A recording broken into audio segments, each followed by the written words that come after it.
let me start here. Hunter Biden.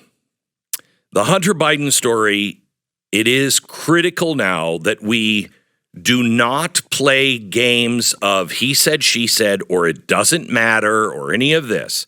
Listen to this, because if this is allowed to go on, we do not survive as a nation. We become Russia. I don't know any Democrat that wants us to become like Russia. I don't know anybody. Well, maybe George Soros. I'm not sure. Listen to this. Hunter Biden had an FBI mole named One Eye who tipped off his Chinese business partners that they were under investigation, according to an Israeli energy expert arrested in Cyprus last month on gun running charges. Why should we listen to him? The story goes on. The House Oversight Committee is investigating the explosive claims by Dr. Gal Luft, a former Israel Defense Forces lieutenant colonel with deep intelligence ties to Washington and Beijing, who says he was arrested to stop him from revealing what he knows about the Biden family and FBI corruption. Details he told the Department of Justice in 2019, which he says were ignored. Luft, 56, made the claims February 18th on Twitter after being detained at a Cyprus airport as he prepared to board a plane to Israel. He said, quote, "I've been arrested in Cyprus on a politically motivated extradition request by the U.S. The U.S. is claiming that I'm an arms dealer. It would be funny if it weren't so tragic. I've never been an arms dealer. DOJ is trying to bury me to protect Joe, Jim, and Hunter Biden. Shall I name names?" All right. So he is waiting extradition. He is in jail. He says, I'm not a gun trafficker. Through his American lawyer, Robert Hennick, Luft said he tried 4 years ago to inform the DOJ that Chinese state-controlled energy company, CEFC, had paid $100,000 a month to President Biden's son, Hunter, and $65,000 to Joe's brother, Jim, in exchange for their FBI connections and the use of the Biden name to promote China's Belt and Road Initiative all around the world. This fits with exactly the other information we gave you last night. By the way, if you sign up for the newsletter tonight, you'll get all of the transcript, you'll get all of the show prep for last night's program, where we were showing you what's real, what the left is really afraid of, and what Biden is doing to distract you. This Bill O'Reilly said, and he'll say it tomorrow, I'm sure, on the radio program. This Trump thing is never going to trial. It'll never have a jury. It will never go there. It's ridiculous. Ridiculous. Hillary Clinton paid a fine for the same thing she did, except what she did was the Crossfire Hurricane dossier, which caused us to spend millions of dollars, 3 years or 4 years of lies on the media. It's probably the most impactful thing any politician has ever done to thwart the truth. She paid a fine. It was a misdemeanor. And you're going to go after Trump? No, they want you to not see this. And by the way, if they do arrest him, then they'll turn this whole thing around and say, this Hunter Biden thing is only about us arresting Donald Trump. We knew that guy was dirty. We arrested him, and now they're bringing this up and trying us as revenge. Mark my words. Okay. So his American lawyer, back to the guy, the Israeli guy, his lawyer said he tried 4 years ago to inform the DOJ that Chinese state-controlled energy company, CEFC, had paid $100,000 a month to President Biden's son, Hunter, 65, for his FBI connections. Luff learned about the scheme through his own relationship with Hunter's Chinese business partners, Patrick Ho and Yi Jianming, the chairman of CEFC. Any of those, Patrick Ho, does that name ring a bell? Do you remember why that I don't rings a remember bell? why, but it does ring a bell. You'll remember it in a second. From 2015-2018, Luff organized international energy conferences in partnership with Ho's think tank, the nonprofit China Energy Fund Committee, a front organization for Yi's CEFC, which is the Communist Party energy.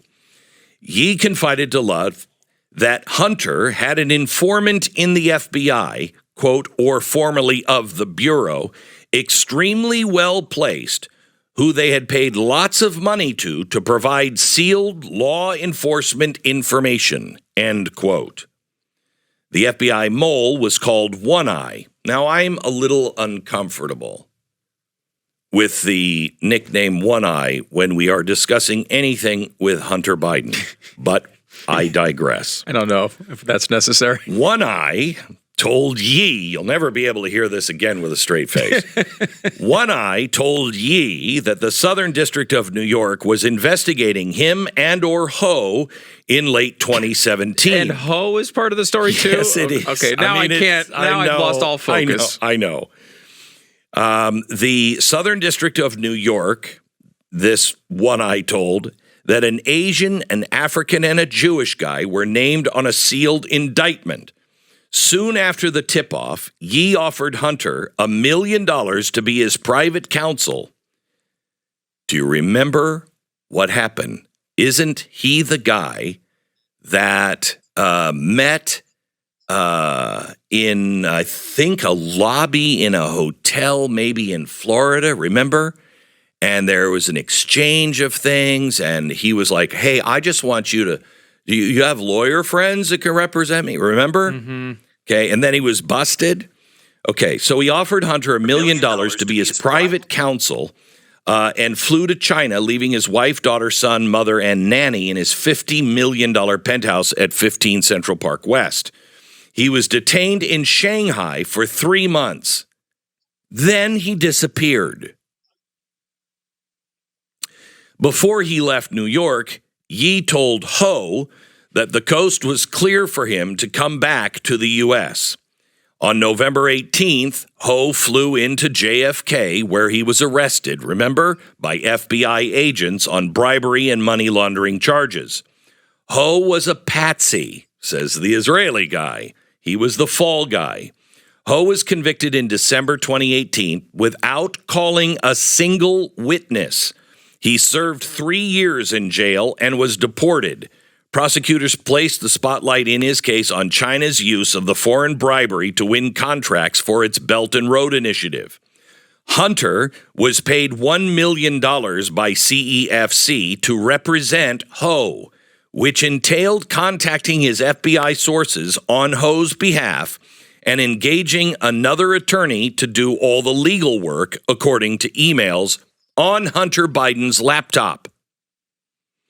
CEFC paid a further $4.9 million to Hunter and Jim Biden in monthly installments for 14 months from August 2017, government records show. Government records show.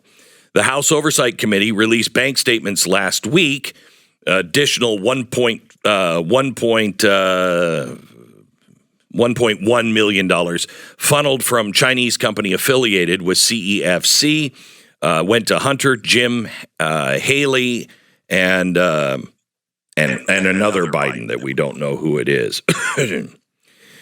Anyway, Luff claims he contacted the DOJ after Ho was jailed, and federal investigators flew to Brussels to interview him for more than 18 hours, but he never heard from them again. And less than 4 weeks later, Joe Biden announced he was running for president. The DOJ had this information March 2019 and did nothing. Congress has the Biden bank records, but it doesn't know the reason for the payments. Now it does. Okay. The corruption around the Bidens. This isn't just bribery. So you know, CEFC, this is an energy company. They are not only doing the Belt and Road Initiative, which is bad enough in itself. The Belt and Road Initiative is basically the Chinese plan to take over the world and all of its technology. Okay, that's why we banned Huawei, because it was part of their Belt and Road Initiative, and Huawei technology was gathering information. So we are dead set against the Belt and Road Initiative. So CEFC, they're paying them to help the Belt and Road Initiative. But also their cover, and maybe this is true as well, their cover is that the subsidiary of this that was paying them the million, or actually total of $3 million, that was for green energy. Now, let me ask you, has there been a president that is more green energy than this guy? Have you seen that all car companies are discontinuing gasoline engines? All of them. Where are all the charging stations? Where is all of the wiring to be able to carry that amount of electricity to all our new kind of gas stations? They don't exist. Where is the new energy that is going to replace all of the gasoline? It doesn't exist. We are intentionally being crippled, and they're kicking the door behind us. They're closing it. There's no way out of that. We now know in our Inflation Reduction Act, they are paying billions of dollars to energy companies who have coal-fired plants to close them down now. They will pay them 100% of their profit for the next 10 years if they will close down their coal-fired plant, and they only get the money when they either sell it for scrap, dismantle it, or get rid of it. Then you get your money. Why would you do that? Why would you do that? Now, is it possible? I don't think this is it. But you already have a family, the President of the United States, getting money from our enemy, the Chinese Communist Party, for, what is it, information from the FBI? Or is it, hey, we'll get you some kickbacks here on green energy. You're going to be really, really good on green energy, right? Or what? What is all this money going for? This is important, America. This is not just, hey, so I, gave a guy a favor for the local golf course to be built. That's not what this is. This is dealing with our enemies. Joe Biden is also sending our $100 billion, our $125 billion to a guy in Ukraine named Kolomoisky. If you watch my program or you follow me on radio and you remember what we did on Ukraine 3 years ago, who's Kolomoisky? Kolomoisky is the guy who had Privatbank and Burisma. He's the guy that Joe Biden handed $8 billion of our money to put it in Privatbank. What happened to it? No one knows. It just disappeared. So Joe Biden goes back to that guy and makes him the guy that is overseeing $125 billion. America, this is just the first story. I've got about 20 of them. I don't think I'm going to be able to get to all of them today. You've got to get the show prep and read it in order. This is extraordinarily dangerous, just this one. But there is so much more.